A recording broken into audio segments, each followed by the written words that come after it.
ഒരച്ഛൻ്റെ സങ്കടവും സന്തോഷവും. സർവം ശ്രീ രാധാകൃഷ്ണാർപ്പണമസ്തു. രാധേ രാധേ. കഴിഞ്ഞ പ്രാവശ്യം എഴുതുമ്പോൾ ശ്രീകാന്ത് സാറേ എന്നാണ് പറഞ്ഞ് തുടങ്ങിയത് കേട്ടോ. അങ്ങനെ എഴുതി അയച്ചതിന് ശേഷം എൻ്റെ മനസ്സിൽ നിന്ന് ഇങ്ങനെ പറയുന്നു, എൻ്റെ കണ്ണാന്ന് പറയണം. അതിനുശേഷമാണ് ഞാൻ എൻ്റെ കണ്ണാ വായിക്കണേ എന്ന് പറഞ്ഞത്. അങ്ങനെ പറഞ്ഞപ്പോൾ മനസ്സിന് നല്ല കുളിർമ കിട്ടി. എൻ്റെ മകനും ഭാര്യയും ചെറിയൊരു പിണക്കമായി. എനിക്കത് വിഷമമായിട്ടോ. ഞാൻ പ്രാർത്ഥിച്ചു, അവരുടെ പിണക്കം മാറ്റണേ, സ്നേഹം ദൃഢമാക്കി കൊടുക്കണേ. ഇന്നലെ രാവിലെ പ്രാർത്ഥിച്ച് വൈകുന്നേരമായപ്പോൾ അവരും ഓക്കെ ആയി. നമ്മുടെ ത്രിമധുരം ചാനൽ എൻ്റെ പൊന്നുണ്ണിക്കണ്ണൻ തന്നെയാണ് ശ്രീകാന്തിൻ്റെ രൂപത്തിൽ വായിക്കുന്നത്. അത്രയും ശക്തിയാണ് എൻ്റെ പൊന്നുണ്ണിക്കണ്ണ. ശരണം രാധേ രാധേ. എന്താ പറയുക, സ്നേഹം മാത്രമേ ഉള്ളൂ അല്ലേ വാക്കുകളിൽ.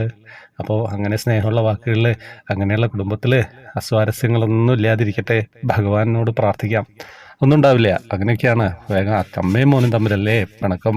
ആ പിണക്കത്തിന് ആയുസ്സുണ്ടായാൽ പിന്നെ ജീവിതം തകിടം മറിയും. അങ്ങനെയുള്ള സ്ഥലങ്ങളൊക്കെ ഉണ്ട് കേട്ടോ. പക്ഷേ എല്ലാവരും പ്രാർത്ഥിച്ച് അതിൽ നിന്നൊക്കെ മറികടന്ന് ജീവിതത്തിലേക്ക് മകനെയായാലും അമ്മയായാലും ഒക്കെ കൂട്ടിക്കൊണ്ടുവന്ന് നല്ല രീതിയിൽ മുന്നോട്ട് പോവുക. കുടുംബോളിമ്പമുള്ള അതാണല്ലോ കുടുംബം അല്ലേ. ഞാൻ അധികം ഫിലോസഫി ഒന്നും പറയാറില്ല, പക്ഷേ ചില കാര്യങ്ങൾ പറയണ്ടേ. അങ്ങനെയൊക്കെയാണ് അച്ഛൻ്റെ ആ സ്നേഹം, എന്നോടുള്ള സ്നേഹവും എല്ലാം ഇന്നത്തെ ദിവസം മനോഹരമാക്കുന്നു. വേറെ എന്താ പറയേണ്ടത്? ആ ഗ്രൂപ്പിലെ കാര്യം പറഞ്ഞില്ലല്ലോ. ഗ്രൂപ്പിൽ എന്താണെന്ന് വെച്ച് കഴിഞ്ഞാൽ ഇന്ന് 18 പേർക്ക് സമ്മാനമുണ്ട് ഗ്രൂപ്പിൽ. അതിൽ 10 പേർക്ക് സിന്ധു ചേച്ചിയുടെ വക കാനഡയിൽ നിന്ന് നാരായണിയാണ്, ബാക്കി കൃഷ്ണവിഗ്രഹങ്ങളാണ്. പിന്നെ ഗീത ചേച്ചിയുടെ വക ഗുരുവായൂർ നടയിൽ ഉള്ള 18 ആൾക്ക് ഇന്ന് ഭഗവത്ഗീത കൊടുക്കുന്നുണ്ട്. അപ്പം അത് നമ്മുടെ ആകാശ് മോനാണ് അവിടുന്ന് കൊടുക്കുന്നത്.